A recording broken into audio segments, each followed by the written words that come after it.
Hi there.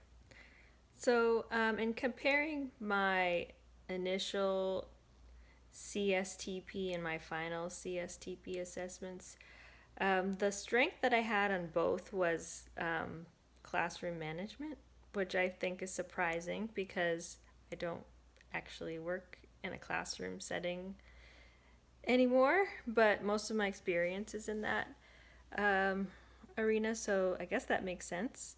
Um, and the goal that I had this year through induction was to really work on supporting my students by connecting their learning to their interests.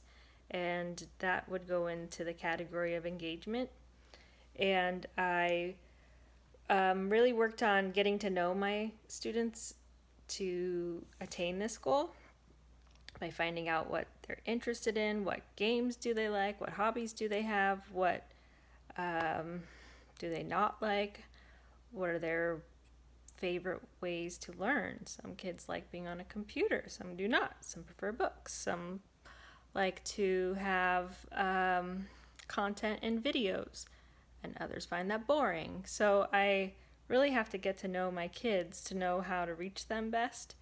And that includes finding out what they know. So we utilize the STAR 360 test, and also just by looking at their work, seeing if they're behind or if they are ahead to figure out like the best path for them.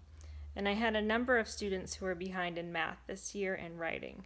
So my goals were to help them um, by providing tools, which I found really helpful through this program because I learned about things I didn't know I could offer.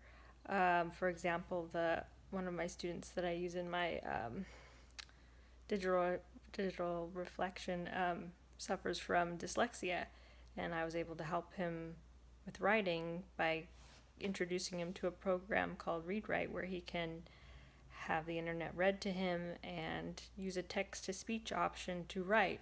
So he's been completely changed by having this option. He's a ninth grader, and he's been super resistant to ever writing. It's such a chore for him, and I really empathize with his struggle.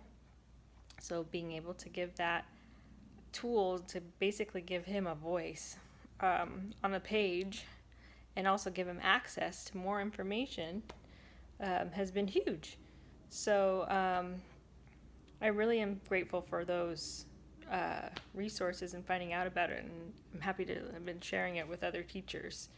Um, so one of the things that I have as a goal to continue as an educator is I'm interested in um, possibly pursuing a master's degree in teaching. I think since this is my chosen profession for good, it would be awesome to even learn more and have the experience of going through a program where I could really hone my skills in this profession. And let's see, I'm looking at the other things. I think one of the things you can really do to keep going as a teacher, since a lot of teachers towards this part of their career or even sooner start to burn out, is to, I think, really staying connected to your students is a big part of that for me, at least. Because I get excited when they're excited. And if they're frustrated with something, I just have to help them. So when I see students having a particular area that they hate, or I don't like to say that, I say, what's not your favorite? So that's one of the first things I find out about a new kid. What's your favorite thing? What's your favorite subject? What's not your favorite? And the not your favorite is usually the one that they struggle in and that's hard for them, or that they don't connect with. There's no background knowledge for that subject. So